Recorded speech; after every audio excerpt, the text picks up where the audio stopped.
Joining us now for tonight's big close-up is President of the Border Patrol Council, Paul Perez. Paul, can you give us any additional details on these immigration blitzes, and will the Border Patrol be assisting?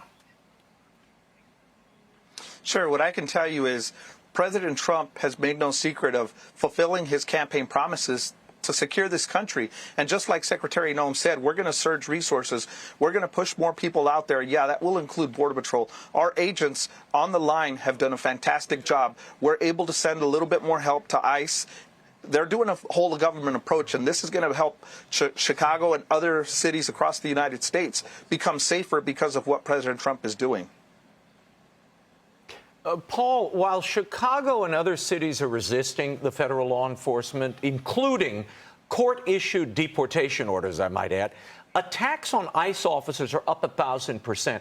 Last week, a trans person, Olivia Watkins, tried to run over agents in Maine while they were apprehending a pair of illegal aliens. Also, last week, there was a bomb threat at a Dallas ICE facility, and a rioter in San Francisco threatened to stab an ICE agent.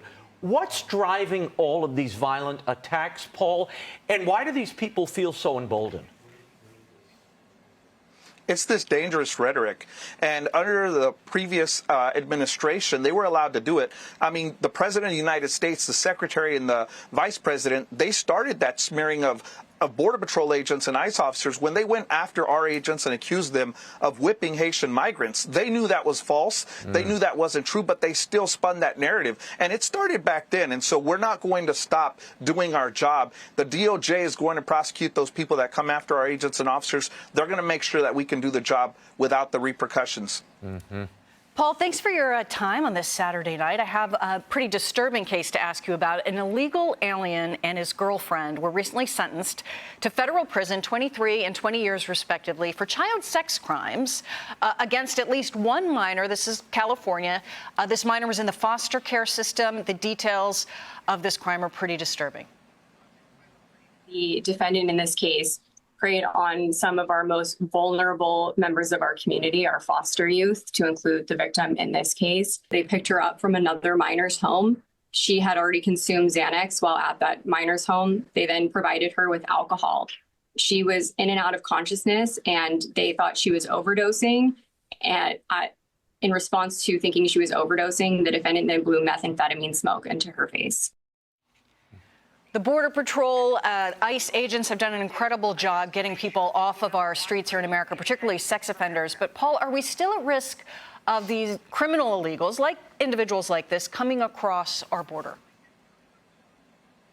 Unfortunately, yeah, that is the case because of Biden allowing millions of illegal immigrants to come into this country unvetted, people that were released from prisons, from asylums, from places that they should have never been allowed into this country, and now we have to go find them. But yes, this predatory behavior is just one example. It's a sad example of what these illegal aliens have been up to since they've been in this country, and we're doing everything that we can to get them out of here. But yes, it's going to take some time because of what Biden did to destroy the border.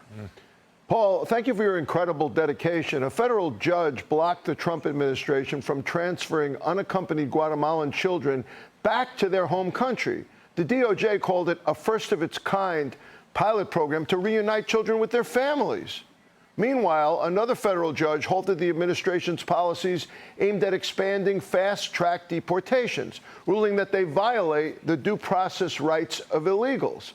Paul, what about our agents? How are these rulings hurting CBP's ability to enforce immigration law, and how do our agents feel about this?